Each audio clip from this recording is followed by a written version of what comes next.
All right. Hello, hello. Welcome everyone. Good afternoon. It is good to see you all in the room, and thank you for joining us uh thank you for joining us for our Bridging Creativity and Care, exploring music therapy and community music making for health and healing. I am Nefesha Israel. I'm the Director of Programs here at California for the Arts, and we are excited to have you all with us today. And today we'll be exploring how creativity and care intersect in powerful ways, shining a light on the role of music in health, healing, and community well-being. Before we begin, I'd like to thank the Music Men Foundation for their generous support and for their belief in the healing power of the arts and its impact on communities across our beautiful state. They have been supporting us for quite some time now with our Arts and Health Initiative. And so thank you to the Music Man Foundation. We can go ahead to the next slide. We're going to dig right in. Before we get started, though, let's introduce ourselves in the chat. You all can utilize the chat for that. Put your name. If you're affiliated with an organization, we'd love to know. Or if you are in a different place throughout the state, please share where you're located throughout the state or even outside of the state of California. We usually get a lot of people from other states as well. I live in the Central Valley in Fresno, California, on Yokuts land, and have lived here for almost 7 years now. And our entire team, California for Arts team, is spread throughout the state of California. As a reminder, this event is being recorded, and the recording slide and the slides and all resources will be shared with you all shortly after the webinar within the next day or so. We can go ahead to that next slide. All right, a little housekeeping before we dig in. So this is some webinar guidelines. Make sure you type your questions in the chat for the panelists to be able to answer. We'll be collecting questions. We have an incredible team behind the scenes helping out. Terry Ball's helping in the chat. You'll see Terry dropping some information in there. Jenica is also supporting with our team, and you may have seen Jenica's name pop up in emails or some of our technical conversations. Please avoid buzzwords and explain references and acronyms so that we can all be on the same page. We use a lot of acronyms here at CA for the Arts, and so it's a practice that we try to make sure we consistently do. And then please be respectful of your fellow attendees here today by honoring perspectives in the chat. We can go ahead to the next. All right. Accessibility. If you need support with the closed captioning, there is a closed captioning button. You can see that by clicking on the CC button at the bottom of your screen, and you'll click turn on CC on or off at any time. And you can click the little up arrow symbol to view or adjust your caption settings. And you can see that there in the black box on the screen for reference. Additionally, if you have comments or questions, make sure you put them in the chat there. You see the little chat button there, and you'll be able to put your questions in the chat for the Q&A portion, which will happen a little bit later. All right, go to the slide. All right, a few additional Zoom tips so that you can view your options. Now, this is set up like a meeting, so you can easily slide the cursor over. You're going to click on the view at the upper right corner part of your screen. You'll see it says view with the square box, and you can select side-by-side option, and you'll see the different options there. So you can choose speaker, gallery, or multi-speaker, and you'll hover your cursor over on the gray vertical line and click so just went over the side-by-side option, and then you'll see on the screen right now where it says arts and health, and in that rectangle box there. So you can hover over that little gray, it's circled there in yellow. It's a little gray tab, and you can make your screen bigger or smaller with the speaker, adjusting the size of the speaker or the screen's actual slide deck. And go ahead to the next slide.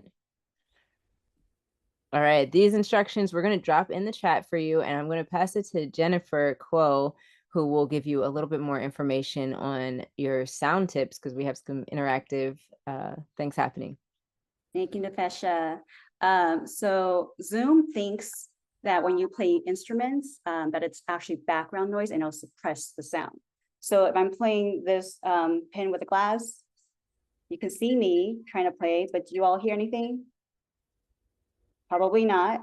So once you enable your original sound button, I'm going to go ahead and stop screen sharing real quick so you can see.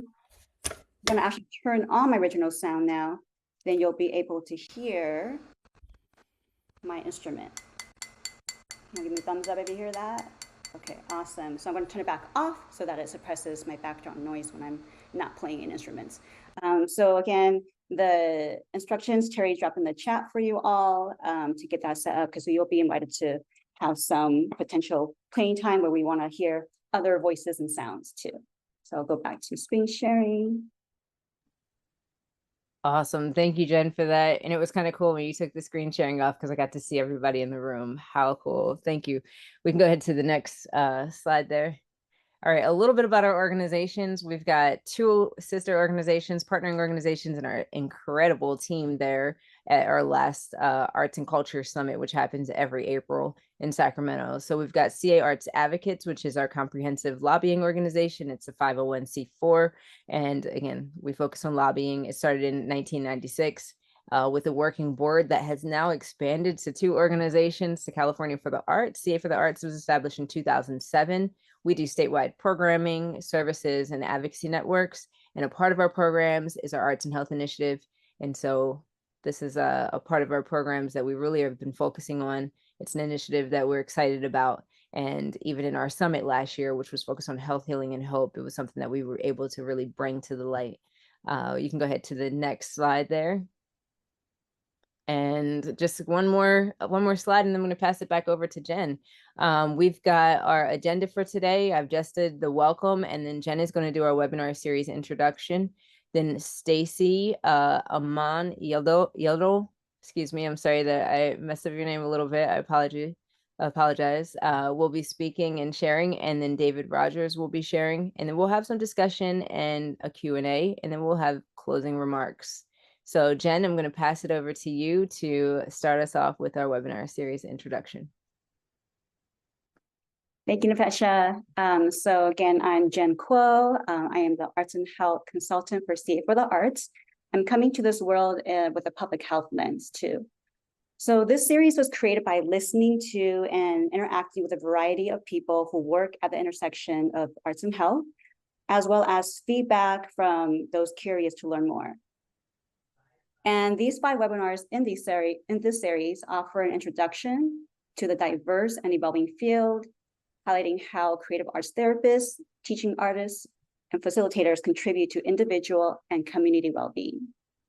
So as you participants in the audience, you'll gain a deeper understanding of the different settings, approaches, and goals that shape this work. From clinical environments where licensed creative arts therapists support individuals with specific diagnoses, community-based programs led by artists and cultural practitioners that promote prevention, connection, and resilience. So at the same time, we recognize that concerns sometimes arise across professions regarding qualifications and roles in leading arts-based workshops for healing. So these conversations reflect important concerns, yet they also highlight the need for dialogue, clarity, and collaboration. And with mental health challenges and related issues on the rise, the demand for this kind of work is greater than ever. And we believe there's a space for a spectrum of contributions, from preventive and community-based approaches to clinically focused interventions, so that together we can support the full continuum of individual and community health needs. And so with that, I would now like to welcome our first speaker for today, Stacie Yeldell. Stacie is a board member of Vox Femina, founder of Amöntra, and the best-selling author of Choose Yourself, a 12-week journey to becoming the God of your own heart. An award-winning vocalist, speaker, and music psychotherapist, she has 2 decades of experience in mental health treatment. Stacie has worked with organizations like the Grammy Foundation, LA Opera, Google Arts and Culture, Netflix, and Young Arts. She's on the faculty at the Arts and Healing Initiative and California Institute of Integral Studies, and is a contributing author to Music in Mind, Harnessing the Arts for Health and Wellness. A sought-after speaker, she has presented at Women in Music, the National Arts Policy Roundtable, and the Sound House Summit. Stacie holds a master's in music therapy from NYU and certifications in sound healing and vocal psychotherapy. And we're glad that she's able to join us today on her birthday. So let's welcome Stacie, and happy birthday. Thank you so much, Jen, and thanks for having me. It's such a pleasure being here. Thank you for putting this together. It's very, very much needed. So, yay! So, Jen, you already did my bio, so we can go right to the next slide. And thank you for introducing me so warmly. And thanks, y'all, for all the happy birthdays. And I mean, I'm getting to do what I love on my birthday, which is talk about my passion, which is this intersection between arts and healing. So I thought we would just start off with something I don't normally do, but because we're looking at the different ways that music can be utilized in this healing capacity, I thought I would share one of the ways that I'm using music right now. As a music therapist, I've transitioned into the humanitarian world, which has been amazing. And so we'll just play this little clip to show what I'm working with in LA with Project Hope. And this is in response to the wildfires. So let it roll, Jen. Hi, my name is Stacie from Project Hope, mental health consultant, and we just did a workshop here at the Altadena Library. The goal of this workshop, as it was named Rooted in Resilience, was all about normalizing and validating the strength and the resilience that has come forth in this community as a result of the wildfires. We also wanted to provide psychoeducation to help people to understand the meaning of trauma, to understand stress, how the body reacts to stress. Stress is a reaction of the nervous system. Trauma can be something that sets off the nervous system in these automatic reactions. So the goal was really to first just acknowledge that, to help them get some tools of how to manage that stress, and to really, more than anything, just walk away feeling more confident that they can self-regulate, that even independent of all of the events that are happening, that they have that power over themselves to regulate themselves. Things have not been organized or straight. People are still displaced. And so there is an ongoing crisis that's happening. So I think I was moved by the most is just the powerful, close-knit community that Altadena is. It's palpable how connected they all are. This is not a post-wildfire response. This is in the mix of it, that it's still actually happening in real time. Thank you, Jen. Yeah, so many of you all are aware of the Altadena community in Los Angeles, a very powerful community. And it's just been such a pleasure to be able to support Los Angeles County as we move through this wildfire crisis. And again, that's just one of the ways that music therapy is in action. And we do many different modalities within that space. But the reason why I wanted to share it is because it's not clinical work that I'm doing anymore. So I'm a clinician. But in that space, I'm not a clinician. And I just think that's really important as we move into that kind of question. And so I'm just kind of jumping ahead, but we're going to be talking about like how all of these music healing modalities intersect. And so this is just an example of how it doesn't have to be a clinical situation for it to be healing and for it to be impactful for a community. All right, Jen, you can go to the next slide. So I love this quote by Inayat Khan: "The voice is a light. And if the light becomes dim, it has not gone out, it is there. And it's the same with the voice. If it does not shine, it only means that it has not been cultivated, and you must cultivate it again, and it will shine once more." So that is our introduction into this beautiful exploration in the power of the voice. So you can go to the next slide. So one of the things that really brought me to this work is because I have a very, very complicated relationship with my own voice that began as being a recording artist when I was 16 years old. I had my first record deal at 16 and experienced creative injury from the music business at a very, very young age.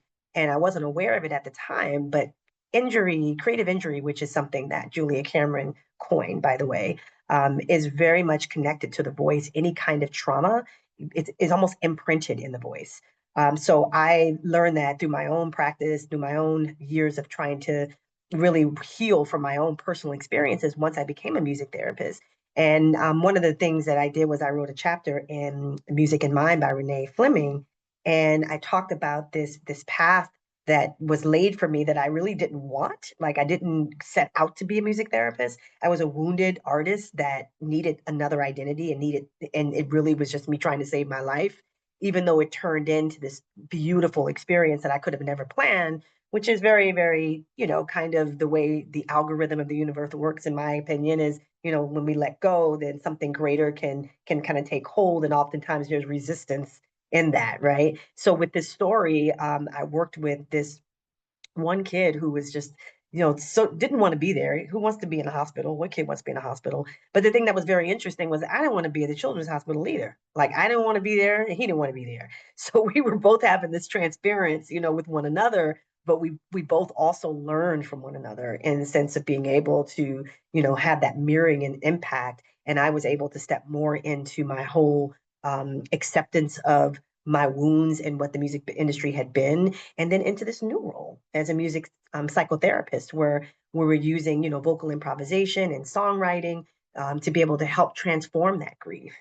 And so that was really, really kind of what set me on this path, was that initial injury when I was 16 that then led me to be able to, get some healing around that through music therapy and rebuild my relationship with the voice. And so that quote that we just saw is an example of that, right? That the voice is like a light. So even if there's injury, even if there's something that happens that temporarily separates us from the voice, that pushes that down, it just needs to be reignited. It just needs to be sparked. And we're going to be doing a practice later that is the whole purpose of it. It's about really, really kind of sparking the voice, not for performance, but for your own right to sing. And I think that's one of the things that I want to highlight in this little brief time that I have, is that, performance is a choice, but your creative expression is a birthright. It's something I say all the time. It's a big difference, right? And I think oftentimes people equate singing with performance. And we also have a lot of things that happen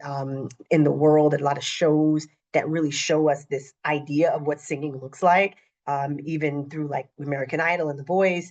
And it really does set up this idea that people come out of the womb singing, arias and singing like, sounding like Mariah. And it's just not really real. I mean, some people may come out singing like that, but the majority of us, it takes a lot of practice. It takes, training. There's ear training involved. There's so many components to it. So I think the practice we're going to do is really going to really normalize that, so that we can all have access to our voice, because that's our birthright. We all have the right to sing. All right, next slide.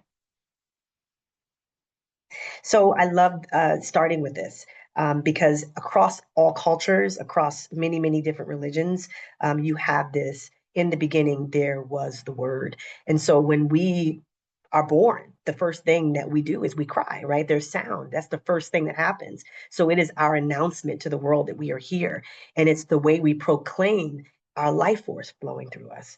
And we make sounds instinctively, and we receive pleasure from playing with our lips and tongue and vocal cords. So all that la la la la la la la that babies do, and they're always smiling and giggling. So there's pleasure in that, right? And we live in a culture, at least most of us who are in the West, that really, really, from the very beginning, from a very young age, may try and kind of press that down, even if it's telling someone to, kind of hide a sneeze or suppress a sneeze. And of course, I believe a lot of times in the West, we're told not to cry in a way that is loud, whereas though in other cultures, the wailing and the crying is, particularly with grief. I'm thinking about the Mayan culture now. That's actually a sign of how much you loved. So the louder you wail, the deeper you loved. And that's what that means in Mayan culture. Whereas though in the West, for example, we're not really encouraged to make sounds, to cry, to wail, or to do anything, because it's not necessarily appropriate. So it's something to kind of think about, even for yourself right now. If you have a memory of when was the first time that you kind of remember ever being kind of told by a parent or a guardian to suppress your sound, like to kind of get quiet, and of course we know that translates to the way we show up in life and the way we show up in our workplaces and in our relationships, is the relationship that we have with our voices. So that's why this is so much deeper than just singing. right? Music therapists, we love to use musical instruments and musical modalities to facilitate healing that goes way deeper, right, than the actual music itself. So when you start talking about the voice is the self. There is no separation between you and the voice. The voice is you and you are the voice. So if you suppress your voice, you suppress yourself, right? If you activate your voice, you activate yourself. And that's the beauty. Okay, next slide. So what really happens when we sing? So our bodies and our voices are the instruments. So we're intimately connected to the source of the sound. We make the music, we're immersed in the music, and we are the music. That's the difference. It's the difference between playing guitar, playing drums, playing piano, where those instruments are extensions of you. Whereas though when you are singing, when you are vocalizing, you are the sound. So we have to breathe deeply in order to sustain the tones we create, and our heart rate begins to slow down and our nervous system becomes regulated. And a lot of times when we're humming, sometimes we just start to hum and we don't even realize we're humming, but it's a form of self-soothing. And we begin to do these things intuitively. So we're oftentimes using sound to soothe ourselves and to regulate our nervous systems without necessarily realizing it. So internally resonating vibrations break up and release blockages of energy, releasing feelings and allowing a natural flow of vitality and equilibrium to come back into the body. So this is very beneficial for clients and those of us who have frozen, numbed off areas in the body that hold traumatic experience. And, I'm saying, clients, but I'm really speaking about all of us because I mean, we're all traumatized in some way at this point. There's so much going on.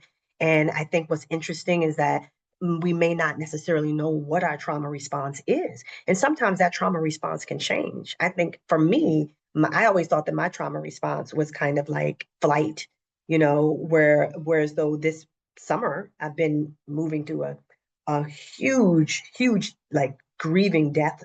And I've been in a frozen response, right? Like and so when it comes to being frozen, it's almost like you imagine a deer when a deer freezes, and they see a predator, and the next thing you do, you see them shake. So of course you've heard this before, right? We humans, we don't shake, right? We just freeze. So sound is another way, just by sounding, humming, doing what we're going to do in our experiential. That's a really powerful way to very sweetly and subtly begin to bring that movement back into the body, using the vibration to activate sweetly those parts of ourselves that have been frozen in that trauma response. And it's just like this awakening that happens, and it's coming from within because the voice again is you. Okay, next slide. So when we look at singing as a healing modality, because that's singing, and then we look at singing as a healing modality. So one of the ways it's healing is because it's an integrating experience. And this is where musical structure and composed text makes it possible to manage strong feelings. So when you're singing a song, the song itself is a container for emotions. And we all know that, right? Like you listen to a certain song to feel certain feelings come up really strongly, or maybe you are feeling sad and you want to hear a sad song. It's because that song is validating that feeling for you to be able to feel it fully in a way that feels safe to you. So that's the same thing when it comes with singing. You have this ability to utilize the song structure to create this integration of the experience.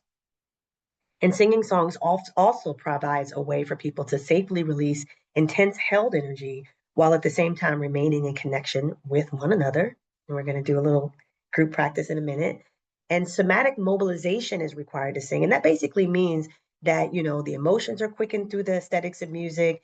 And this brings the individual's background forward because, as I mentioned before, vocal growth cannot be separated from personal growth, right? The two things are synonymous. And many of us are afraid to sing, especially if we were repeatedly forced as children to swallow painful emotions and words, or if we were told as children that we can't sing. And that has happened to many people, even if it's seemingly innocent, like your little brother walks past the bathroom while you're in the shower and says, "Oh, what's that noise?" Or a choir director that, seemingly inconspicuously, but very obviously moves you to the back. These little things, they sound little, but they have very big impact because, again, when someone tells you you can't play the guitar, if someone comes at you about something you're not good at in terms of another instrument, right? It may hurt your feelings, but a lot of people will just keep practicing harder. But if someone tells you you can't sing, or if there's some injury that happens around that, then a person may have the potential to shut down completely and never sing again. And that is such a travesty when you think that someone else's opinion can become the law of your life, right? But it happens all the time without us even realizing it. So because of that, we have to find practices that are sweet and that are going to ease us into our voice without activating and setting off those triggers, because we don't want to activate ourselves, right? By like, I'm going to go sing a song now. If you already know that there's something there, then no, you don't have to push yourself, right? You find practices that are sweet and that are accessible for everyone. Okay, Jen, next slide. Thank you. All right, so let's roll into our experiential now. So toning utilizes the repetition of one single sound or syllables. So the vowels are the essence of these sounds, and they're usually stretched out longer than normal speech. So toning can be directed to specific areas of the physical and emotional body. And so what Louise Montello, who's amazing, she was running the music therapy program before she passed, actually the creative arts therapy program at the New School in New York. And she did a lot with this. And also another person, Laurel Keyes, is who really kind of wrote the book on toning. But we all know that toning it's sound, right? So nobody wrote the book on that. It's accessible to all of us, but they really were known for formalizing it in this way. And so Louise says that toning functions as a catalyst for emotional release, a way of allowing a diseased part of the mind body to safely express itself. And that all living beings make sound to release tension or stress and increase strength, right? And again, we learn to suppress our sneezes. We learn to cover our mouths. And but sound making is a way for the instinctual parts of our consciousness, those parts of us that tend to be hidden or repressed, to begin to directly communicate their healing message through the body. And toning is very, very easy and it's simple, but it's powerful. It's very, very powerful. So we're going to do it now. I think we're at the experiential, so you can move on to the next slide. Wonderful. All right, everybody, take a breath and take a stretch. Ah, beautiful. And maybe just roll your neck a little bit and just notice what you notice about your body. And if you want, you can just kind of pull your shoulders up to your ears and let them fall away. And if you are like kind of sitting and grounded already, then that's great. If you want to stand up, you can do that. But the goal here is to be grounded, but yet relaxed. And because this is kind of a short experiential, what I would normally do is walk us through a much longer kind of grounding practice, especially since that's like my coveted state of being to be in is grounded because this world is very anxious. But because we don't have a lot of time, I just invite you to maybe just begin to imagine that you have roots growing from the bottoms of your feet and just send those roots all the way down into the center of the earth and just feel yourself being supported by our Mother Earth. And notice the quality of the earth underneath you. Interestingly enough, I'm in Reykjavik, Iceland, and I feel a bunch of lava underneath me and ice, because that's all that's here is ice and fire. So it's pretty gnarly, the earth energy I'm feeling. So just notice the quality of that earth energy, and then maybe even feel as though you can like bring some of that energy up through your legs and just, let it help you to feel even more grounded, have your legs feeling that strong kind of connection to the earth. And you can do this if you're sitting or even if you're standing.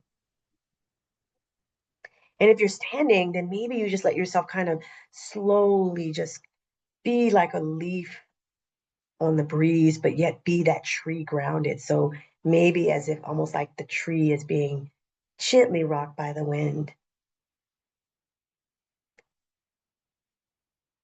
And then just do a few more breaths. And beautiful. All right, so we're going to do 3 different vowels just to test out this practice.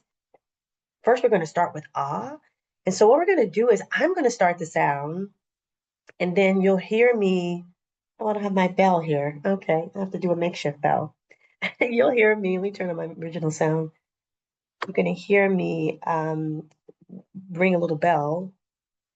And that will be your cue for you to do your toning. And you're going to do it first muted. And then once you hear the little bell again, or the glass rather, it's going to sound like this. That's not a bell. It's a clackety clack clack. So when you hear the clack clack, that's going to mean when you come off of mute, and then we're all going to do the sound together. So again, I'll start, and then you'll hear. Oh, let me try this. This is metal. Then you'll hear this. That's a little better. And then you'll tone on your own with it muted, and then the second time you hear this, that's when you'll come off of mute, and we will tone together. All right, y'all. Here we go. Really quickly, So take Stacie, for you, I don't know if we can hear the bell. It's not coming through. Really? So I'm not sure if it's a setting when. Not hearing that? Yeah, it's Okay. not hearing it. Yeah, well, it's not coming through at all.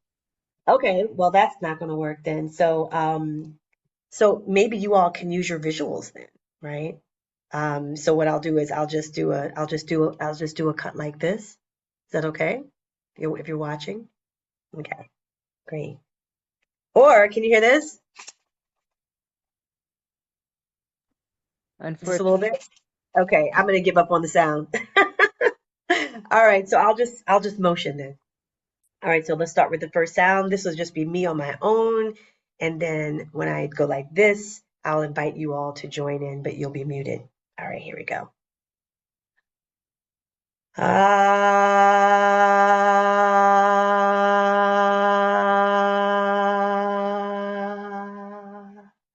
And then together. Ah.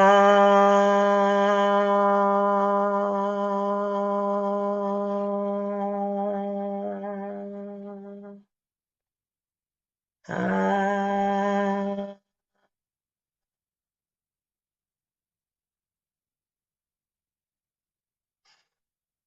And then we're going to go together. You can all unmute and we can do the ah together. If Get you a make sure breath. no sound is off so we can hear your voice clear. Say that again. The original voice sound button is off, so we can make sure you're Oh, getting off. Okay, great. Wonderful. Okay, let's join together on the ah.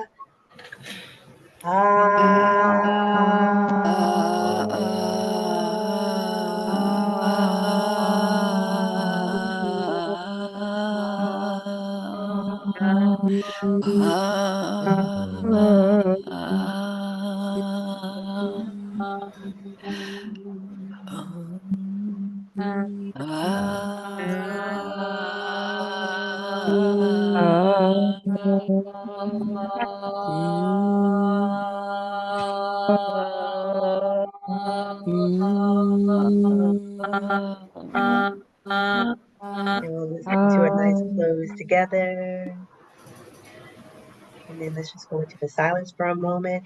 And within the silence, notice your body, notice the vibration, notice anything, images, feelings. And just let yourself breathe naturally. Inhaling and exhaling. And now we're going to move to the next one. We're going to move to O. O. And so I'll start again, and then you all will join in while still muted. And so I'm going to inhale. Oh.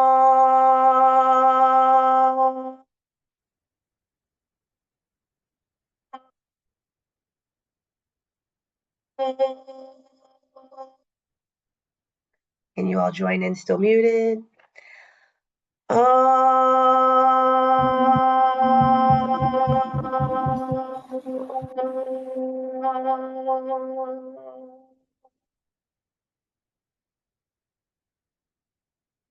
And I'll invite you all to come off of mute now, and we'll O together.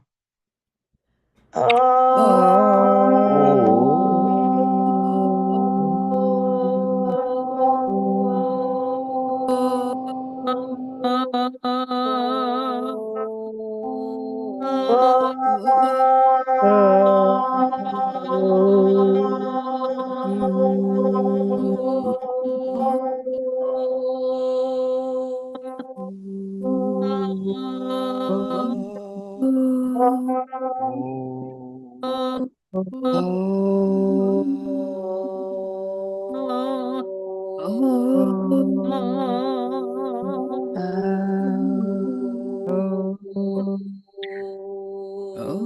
to a nice, beautiful close. This is so wonderful. Hear all these voices. This is amazing. All right, so we're going to do E now. And so just let yourself kind of be in the silence for a moment and just feel that O and just notice where you sense the O resonating in the body. Maybe do you notice the O resonating a little bit differently than the ah?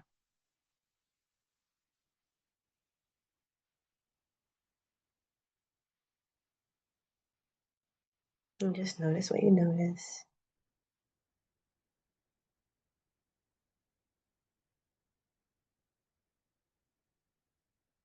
Okay, and let's do our E. So I'll start E.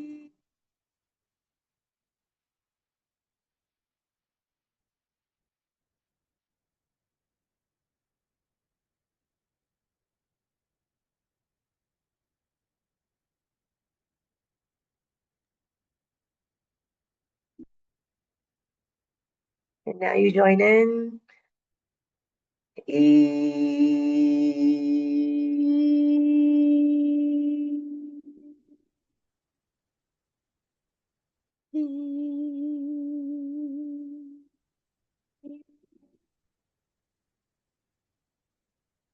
And everybody can unmute and we'll E together.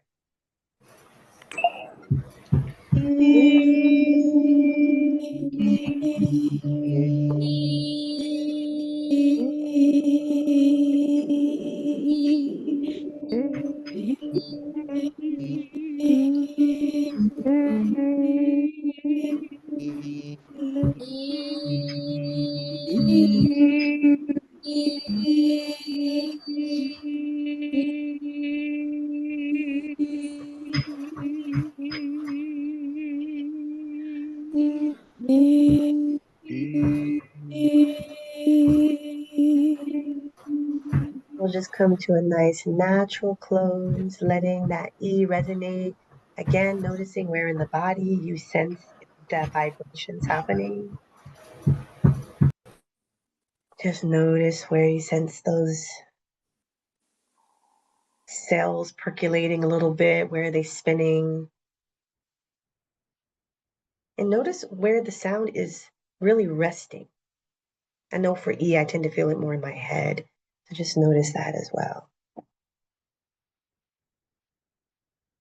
And just let yourself breathe naturally. Inhaling and nice big breath out. And then do a stretch. And let your head kind of roll around a bit and just loosen up any tension, because sometimes the body tenses up when we're vocalizing. It goes on alert. So just let yourself stretch. And then just rub your hands together, creating some warmth. When you feel that warmth built up, then just let your hands rest on your heart and just give yourself a very sweet acknowledgement for showing up this evening and for having the courage to activate your voice in this way.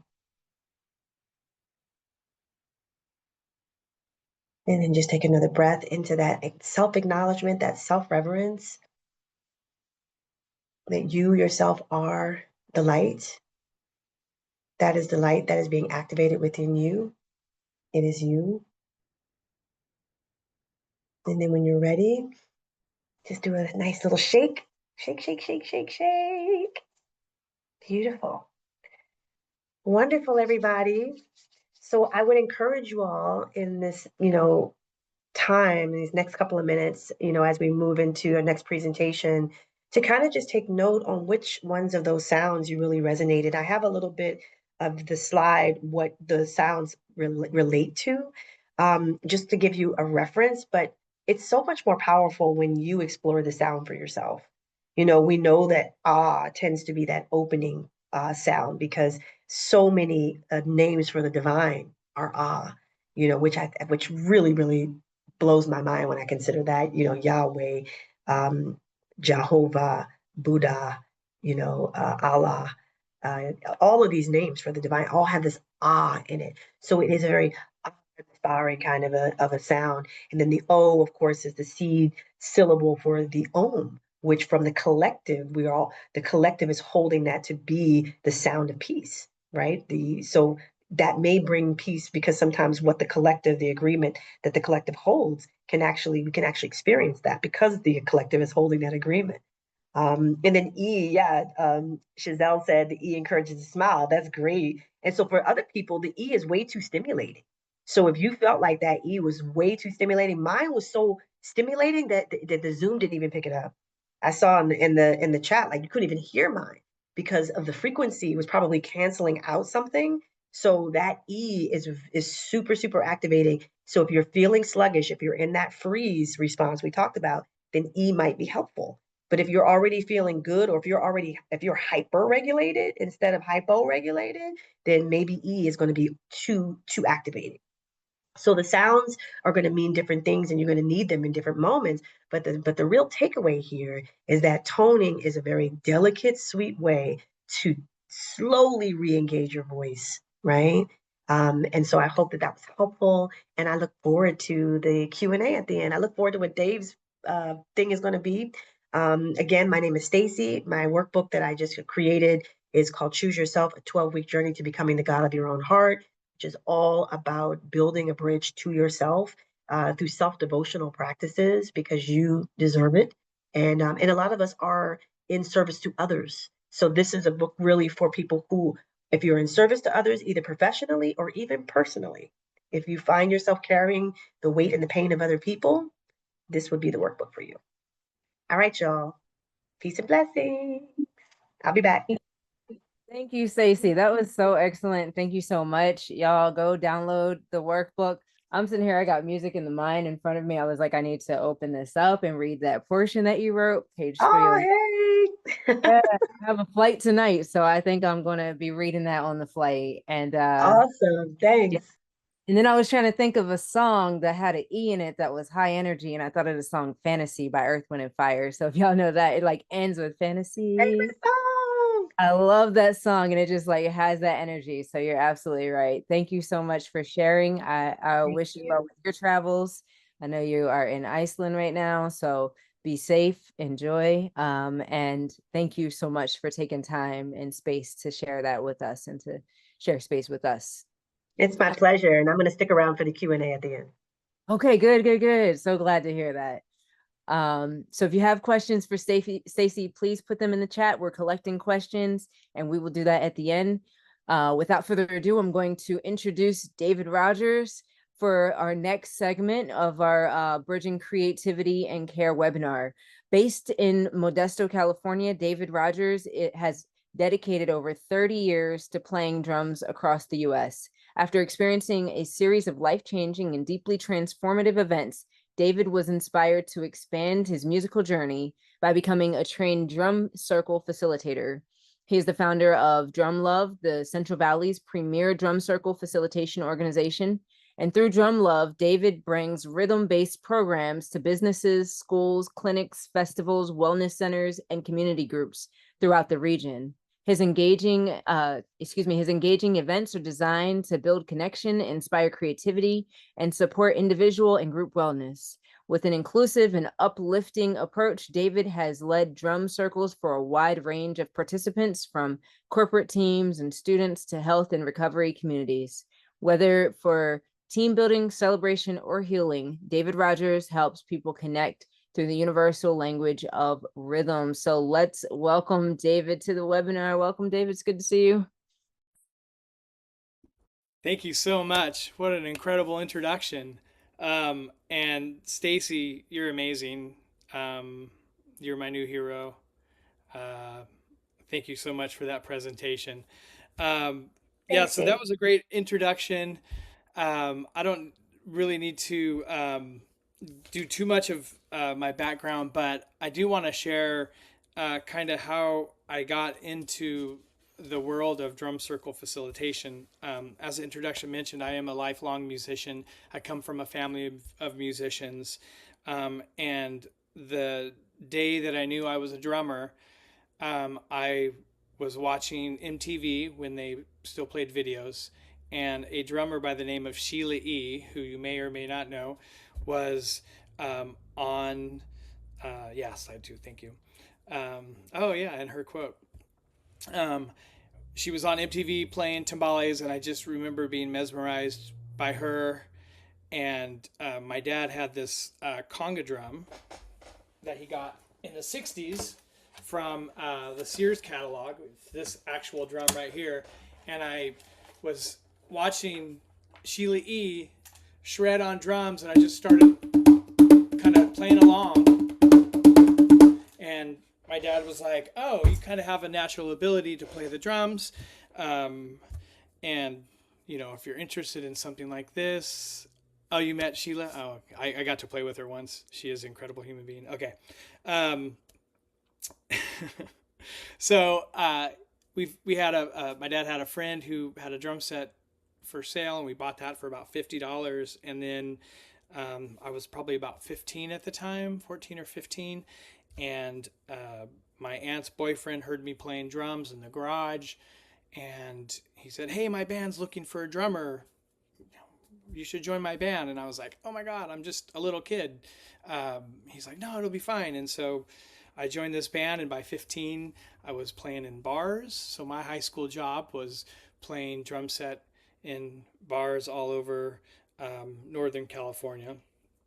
Um, and But how I got into drum circles, and most of you are probably familiar a little bit with drum circles, but for those of you that are not, there's a lot of different types of ways to do group drumming, and there's probably the ones you see in Golden Gate Park or on Venice Beach, and that's, you know, a bunch of people getting together on drums and playing as loud and as fast as they can, and you know, that's called a community circle, or kind of the hippie drum jam, and everybody's just wailing, which is fun and can be magical, but also not very inclusive to people that have never played before. And on the other side of that same coin is the culturally specific drumming, which are ancient traditional rhythms where you have a part to play in this rhythm and you don't deviate from that part. So not a lot of room for creativity unless you're the soloist. Basically what I do is a facilitated drum circle. So I kind of combine those two things where I give enough instruction to get people who haven't played playing, but then also allow people who are more experienced to, be creative and play what they want. So in 2017, I was performing a drum ensemble set with my son. It was just the two of us, and we were playing at this local event.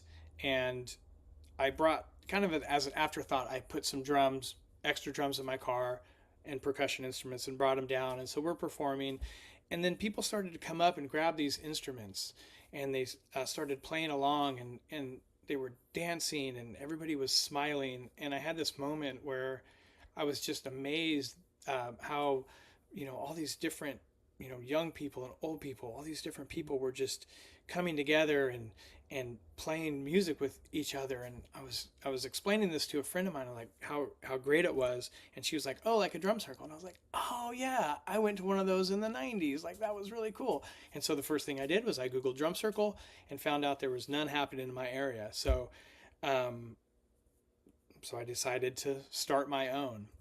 And I think this is, I love this series that Jen and everybody put together, because I'm just a guy. I don't have a master's degree in anything. I don't have, I've never, performed on huge stages. I've done some tours and stuff like that, but I'm just a community member who felt the power of music, my whole life, and then saw this opportunity to utilize music to bring the community together. And so I started my own, and in January of 2018, I held my first drum circle, and a ton of people came.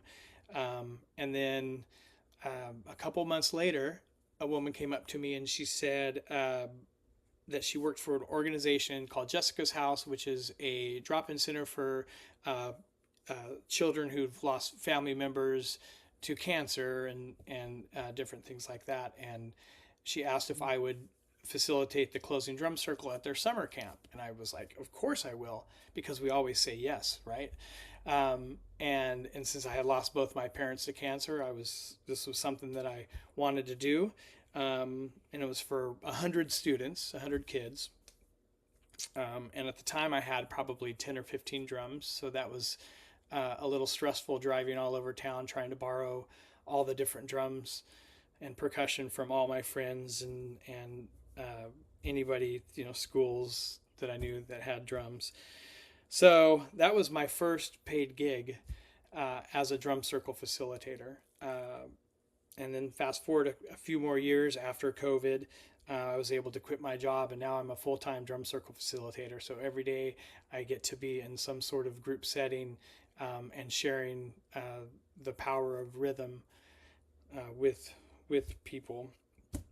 I do about 300 drum circles per year, which is a lot. Usually about 2 a day, but and in the introduction it mentioned some of the groups that I work in. I would say I work primarily in the schools.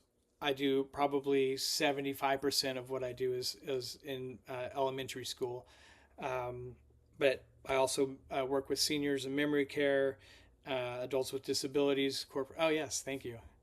I love how I don't have to ask for for the slides to switch. You just like naturally are doing that for me. I like this. So yeah, schools, seniors, adults, children with disabilities. So corporate team building, birthday parties. This last weekend I did a bar mitzvah, which was my first one, and that was super fun. And yeah, and then community drum circles. So what do I actually do at these facilitated drum circles? So basically what I do is I provide kind of an improvisational group drumming experience. And so one of the things that I try to do is make it inclusive for everybody. Whether it's somebody who's never played before or an experienced drummer, rhythm is layered. Rhythm is multifaceted, and we don't all need to play the same thing. In fact, it's better when we're listening to each other, when we're playing different rhythms but supporting each other. And so there's tons of metaphors in the drum circle for like pretty much a lot of different things. And so the inclusivity of the group drumming, and then because I'm a musician, I take a musical approach as far as the rhythmic patterns when I'm teaching these rhythms. I tend to focus on the connections between them, and then allow people who have some experience to start to get creativity. And then I have a lot of games and activities, call and response, layering techniques, and that's kind of all about building the connections, building the listening, building the empathy, and yeah. So, and then empowerment's another big part of what I do. The goal of my job is for the group not to need me anymore. So when I come into a drum circle, the first thing I do is, greet people and then, get people listening and playing a really, really simple rhythm, and then introduce different aspects of listening. Maybe, oh, do you hear this over here? It's the tambourine. Oh, that sounds really good. So let's add the bass drums in here. Let's add the djembes in there. And so then we kind of are building these rhythms together. And then ultimately at the end, I really want to just let them take over, let the group take over. And then I get to sit down and just play. So I'm really, the goal of my job is to put myself out of a job, if that makes any sense. Um, and I do that with, yeah, it's a jam session, and I can just kind of step out of the way. And this, it's amazing because this picture that's on the screen, the young girl on the left, I have been at her school before, and she came to this community drum circle. We were in a park and for this event, and she felt so empowered by um, the drumming that she started to, I don't want to say she started to take over, but wanted to she wanted to facilitate. So I let her lead a call and response, and then she wanted to teach everybody these rhythms. And so it's amazing to me, um, the comfort level that happens once people kind of figure out what's happening. They're like, oh, okay. And then I have this own idea that I want to share with other people. So empowerment's just like a really important thing. And there's, like I mentioned, there's metaphors, and there's, lots of other things that are happening as far as around the empathy building. And yeah, so where did I learn all this stuff? Because this isn't all my idea. I learned this from a guy named Arthur Hull from Village Music Circles. He's based out of Santa Cruz.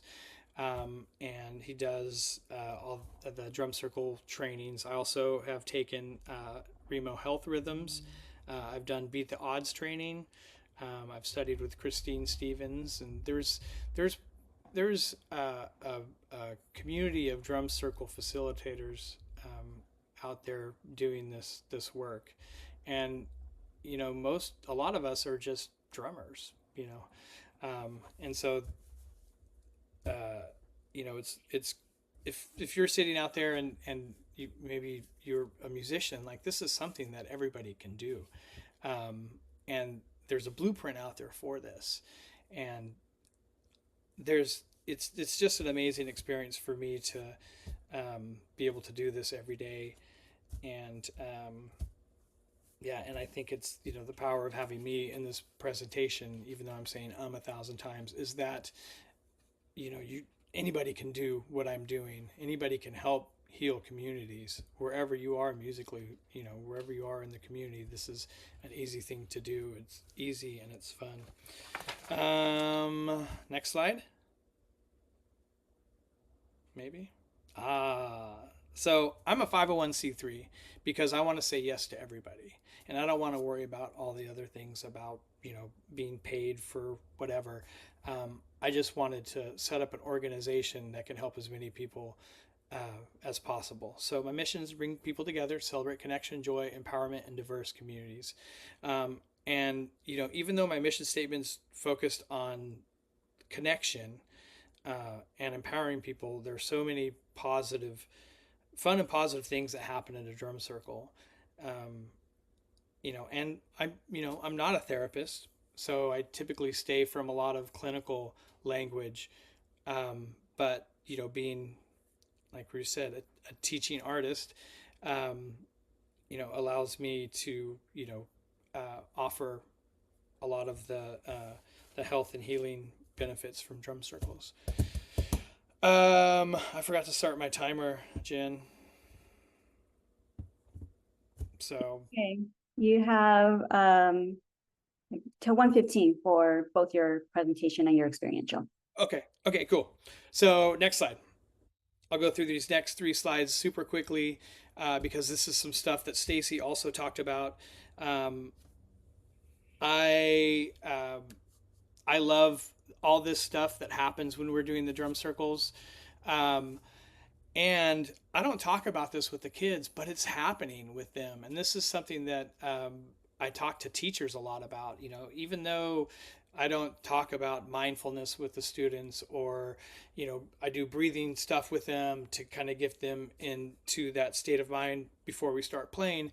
But I don't really talk about how we're, using nonverbal emotional expressions to connect with our peers, or we're, some of the techniques and games that we're playing are anti-bullying. Like, I don't talk to the kids about any of that. But it's still happening. Next slide. Yes. these are more benefits, the physical and neurological benefits that are happening. I love the bilateral and quadrilateral things that we could do with our feet and our hands at the same time. And then, I know Stacie mentioned regulating and rhythmic drumming. It kind of stimulates the deeper breathing and the heart rate, and then it kind of, once we start regulating things, we can feel more relaxed. And one thing about drumming is that it really lights up every part of the brain.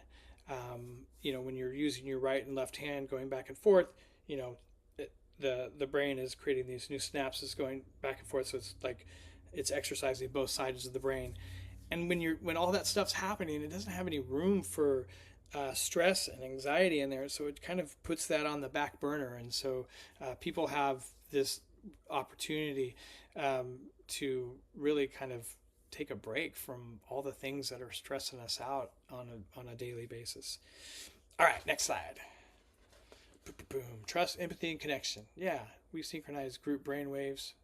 We create a shared sense of rhythm that enhance feelings, empathy, and unity. I often do community drum circles on a weekly basis. I've had the mayor sitting next to a homeless person, sitting next to a cop, all in my drum circle. I'm just like looking at that and just wondering in what other capacity can that happen. And I've seen romances happen at my drum circles, friendships start, people that are just coming new to the city come to the drum circles, meet friends, go to coffee afterwards. The connection, the social connections are just amazing. And like, look, it's really not about the drums. The drums are just kind of a medium for all these other things to happen, and I love being in the circle because we're all equal in the circle. Nobody's ahead of you, nobody's behind you. We're just all, making eye contact. So, just a couple quick stories, and then I have one slide that I'll probably just skip for the time. So one of my favorite stories is I did a drum circle in a middle school. And so it's an after school program. So if you ever worked an after school program, kids are always leaving. Parents are coming to pick up their kids.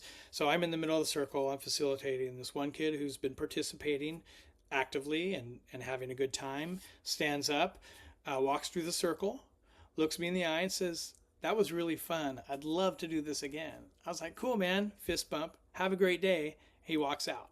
I don't think anything of it. Afterwards, the teacher came up to me and she was like, "He never talks to anybody. He doesn't talk to his classmates. We've never seen him say that many words together." And I was just blown away by that. And that's something that was probably, I don't know, 3 years ago. And it sticks with me today every time, I'm doing a circle. Just like, you never really know how you're affecting people and giving people this opportunity to try something new and kind of get out of their heads. And so that's an amazing story. The other one is one that actually just happened recently. And I do a weekly drum circle at a local community college, and it's really put on by mental health and wellness department. And I'm just there for people to come in and drum. That's it. And this woman told me after the fact, she was standing outside the circle and she'd had a horrible day, and she was like, "Do I go home and cry, or do I come in and drum in the circle?" And she'd made the decision to come and drum, and she said that she felt better after that, and that she just, it uplifted her spirits, being around other people, having that activity just kind of just made her feel a lot better. So that's, I get many stories. I have many stories about things like this, and I'd love to share them with you all, but I would go to the next slide really quickly. Oh yes. So one thing I when I'm putting together this presentation, I was really nervous because Stacie's so amazing. But I knew what I did was valid, but putting all this together and seeing this in writing made me really see it. And I think there's room for, people like me and obviously Stacie, who's, life changing. And, but, even in our own little neighborhoods, in our own little communities, wherever we're doing our work, or wherever we want to do our work, or wherever we're needed, you don't have to be a music therapist to offer things. But I will say, don't ever say you're a music therapist. All right, shall we drum? Let's do it. All right.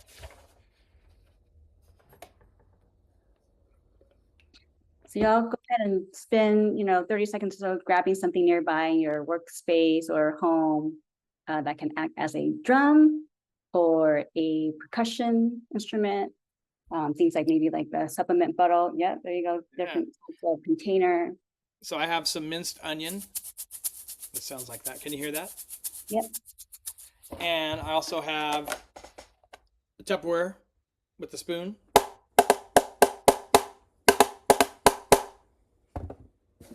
Or a cardboard box with a spoon. Or you can clap, play your chest, face drums, or a pin, a cup.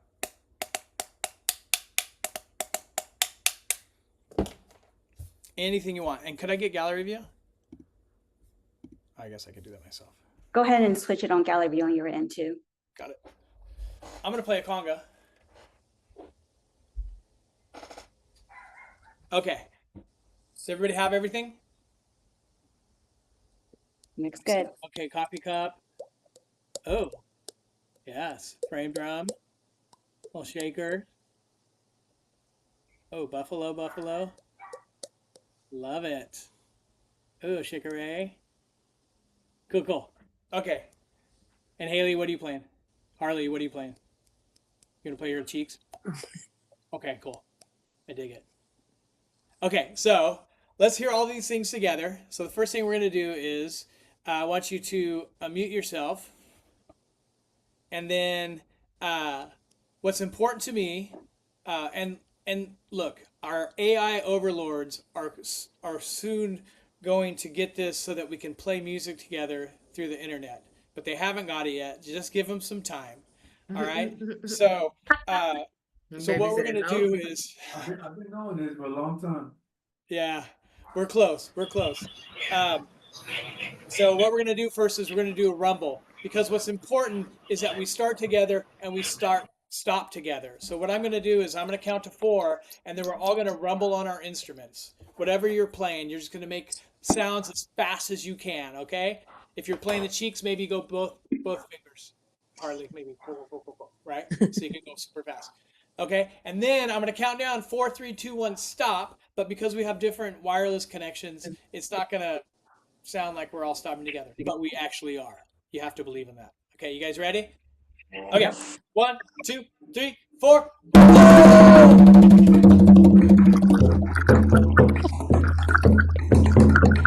Awesome! That sounds so good. Now a little bit quieter. Now a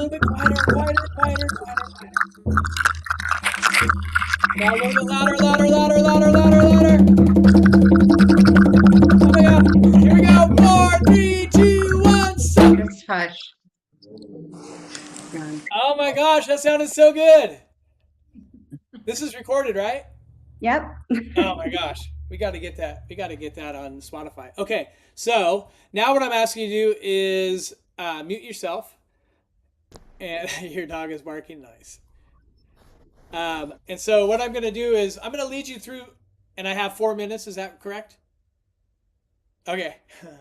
Okay. So what I'm going to do is I'm going to lead you through just a couple rhythms. The very first rhythm and the most important rhythm is what's called the pulse. And the pulse is basically the foundation of a lot of any rhythm, right? And so what we're going to do here is a 4/4 pulse.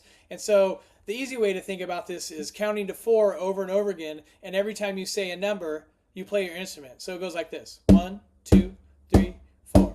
1, 2. And then whenever you're ready, I invite you to join me in this. 1, 2. Everybody play. 1, 2, 3, 4. 1, 2, 3, 4. 1, 2. Yes. Perfect. All right. So we got the pulse here. Now what we're going to do is we're going to add one note to the pulse. And we're going to put it between the 3 and the 4. And we're going to use the word and. So it's going to sound like this: 1, 2, 3, and 4. 1, 2, 3, and 4. 1, 2, 3, and 4. 1, 2, 3, and 4. 1, 2, 3, and 4. 1, 2, 3, and 4. Yes. 1, 2. 1, 2, 3, and 4. 1, 2, 3, and 4. Okay, here we go. 4, 3, 2, 1, stop.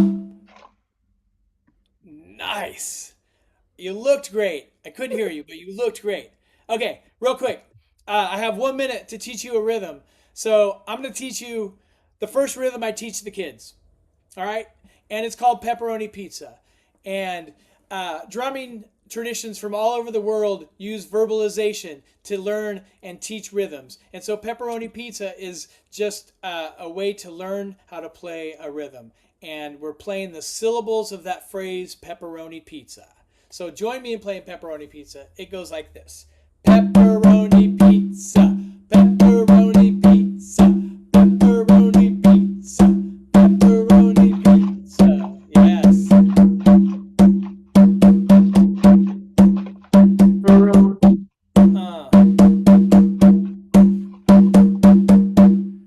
4, 3, 2, 1, stop. Okay, one more quick one. You know the "We Will Rock You" beat? I call it mac and cheese. Mac and cheese, mac and cheese, mac and cheese, mac and cheese, mac and cheese, mac and cheese, mac and cheese. That's easy. You guys got that one. I can see it already. And 4, 3, 2, 1, stop. All right. Now let's put them together and play pepperoni pizza, mac and cheese.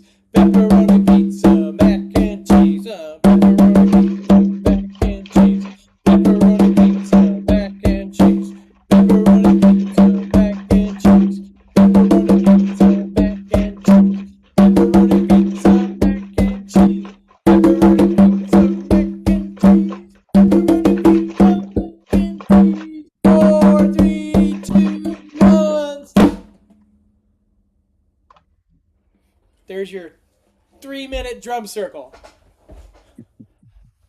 Can I ask one quick follow-up question? And you can put it in the chat. While we were doing that, what were you thinking about? Was anybody thinking about bills or like chores they got to do, or laundry, or probably lunch, right? Maybe you're thinking about mac and cheese. Yeah. So, little mental break. And when we give ourselves a little mental break, that's when the healing can happen. Awesome. Thank you so much, Dave. Check out Dave at drumlove.com. It is in the chat. And I'm going to go ahead and put Stacie back on spotlight too. And thank you, both of you. I'm going to be doing my O's and O's and E's and pepperoni pizza all day long with the rest of you.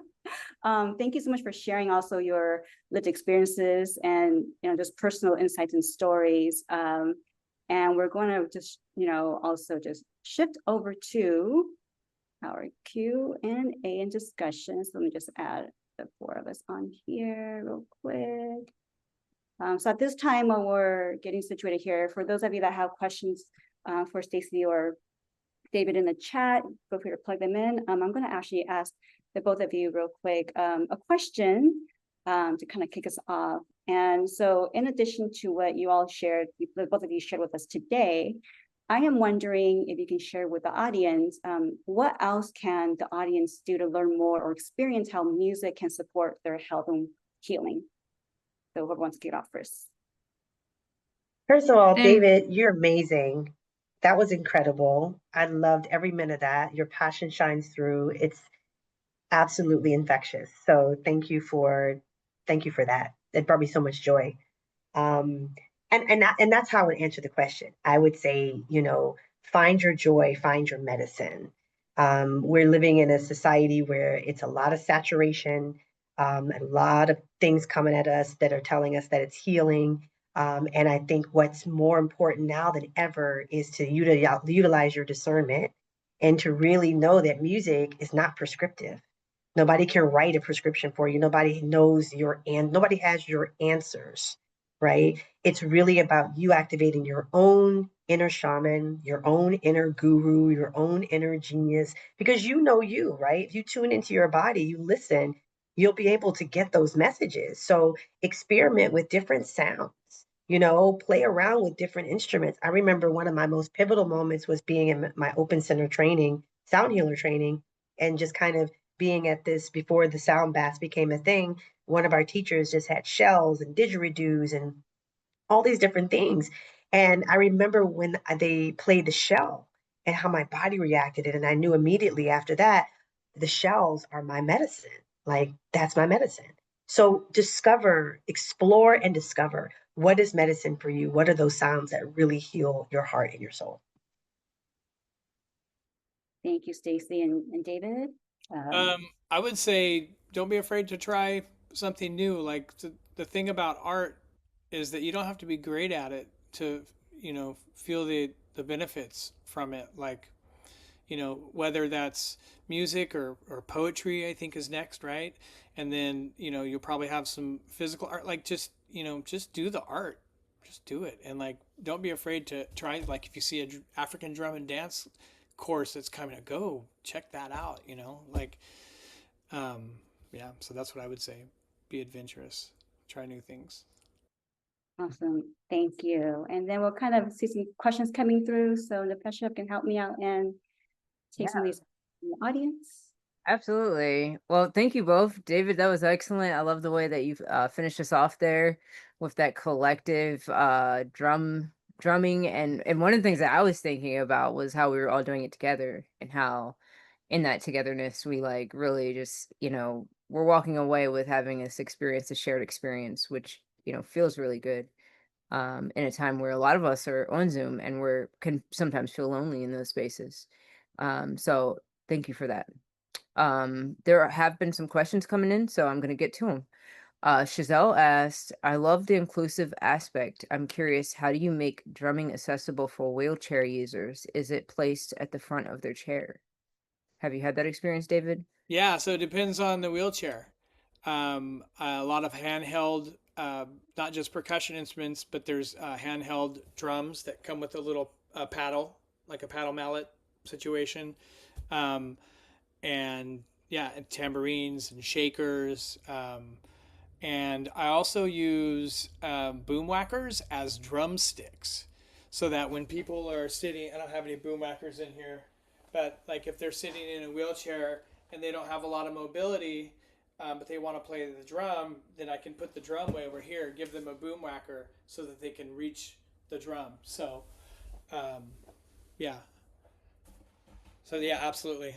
I do a lot of work with kids with disabilities in schools and with different organizations, um, and yeah. So you just get a little bit creative, but yeah, definitely lots of different things out there to help with that. Excellent. Thank you. Thank you, David. The next question, I want to kind of keep going because we got a lot of questions coming in, and thank you, Chazelle, for that question. It's a really great question.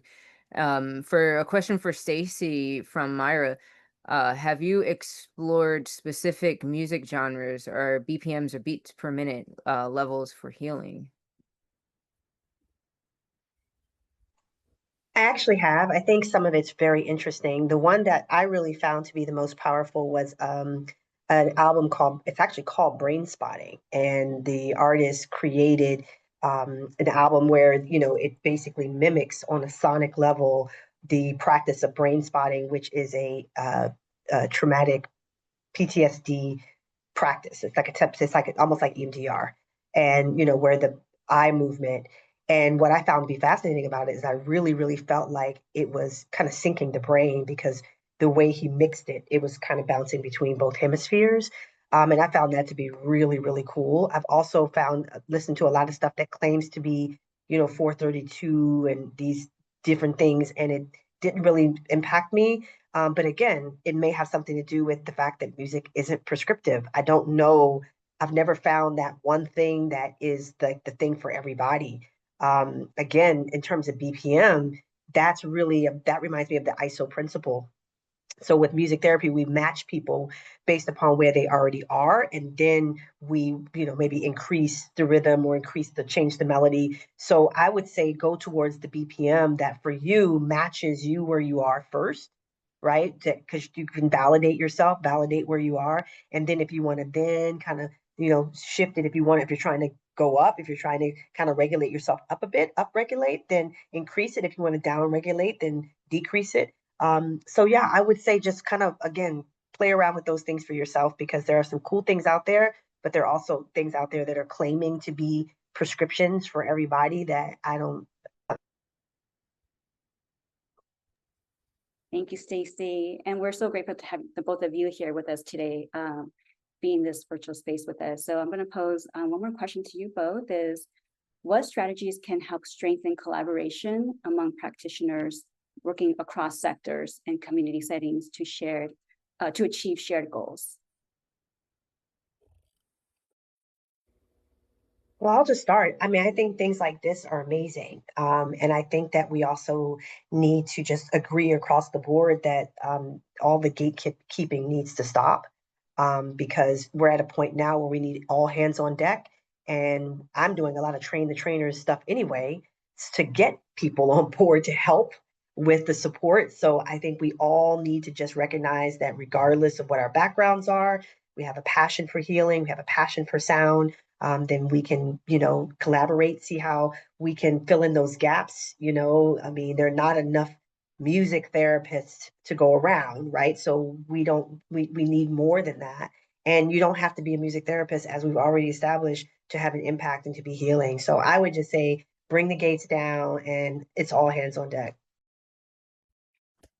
Yeah, I love the idea of music therapists offering training to people that are working in the community like me, because we obviously don't want to misrepresent ourselves, but we also know the value of what we do, and so getting kind of the buy-in from music therapists to like, hey, like what you're doing is cool. Like, let me, come over here. Let me show you a few things, like how we talk about it, how we, work through different situations. And so I love that idea of collaborating with, like, the local, you know, music therapists. So I know a couple. So that's probably going to be something that I reach out to and just like, hey, is there, can we get together and like have a cup of coffee and, you know, talk about maybe setting up a training where people could come and learn, because like we had talked about on an earlier call, like there's just a lot of people out there doing sound healings and they're getting training from somewhere, but like that's not vetted. So like I'm going to have Stacie come to Modesto and do this training for, all these people that are in yoga studios doing sound healings to talk about stuff that's important, stuff that they need to know before doing stuff like this. So, yeah. That's so good. Thank you both for those answers. I did my master's degree in a program where there was a music therapist. It was a community arts program. I'm not a music or an art therapist, but I was trained by art therapists. And I think that knowledge sharing is so important because there's so many people that we're servicing and serving in community. And so one of the questions actually is around that kind of concept, and we can maybe dive into that a little bit of like, how do you, as people who understand and utilize the arts for healing, how do you navigate the professional and bureaucratic world? And that can be challenging, with the different various titles and work that you do. So, either of you, if you want to speak to that, that would be great. Okay, I'll take it. I'm like, how am I going to condense that into like a sound bite? Yeah, I mean, being in the arts and healing world, have to become an advocate and an educator. because a lot of times people just don't know. So you just have to educate, you have to advocate. I also have to do a lot of code switching, to be honest. I have to talk in numbers. I have to bring up stats and show the connection between creativity and productivity, particularly when I'm working in corporate. So it's just part of it, and it's just something I've learned how to do with certain audiences.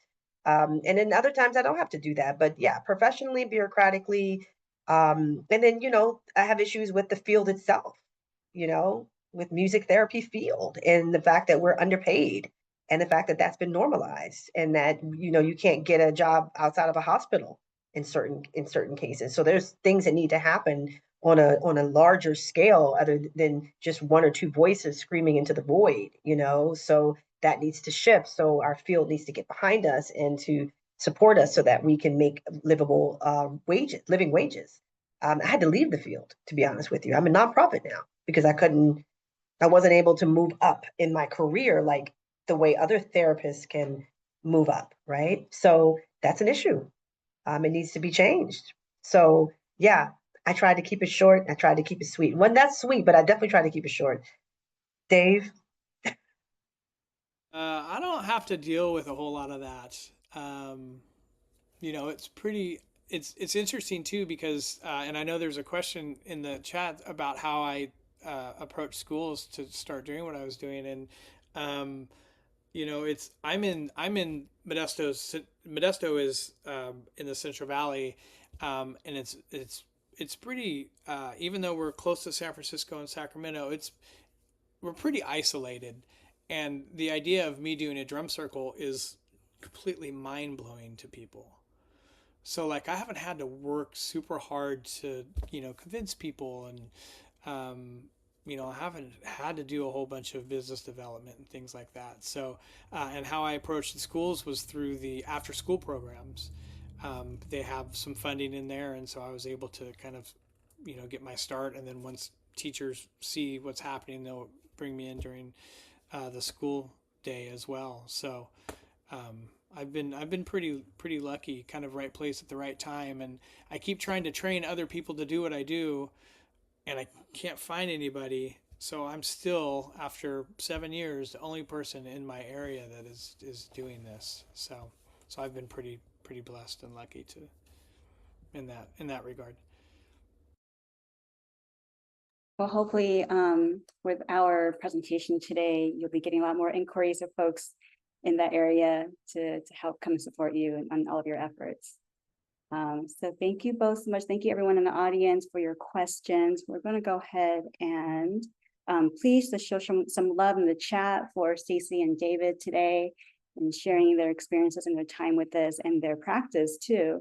And as mentioned, our next webinar will be focusing on poetry therapy and community writing on October 7th.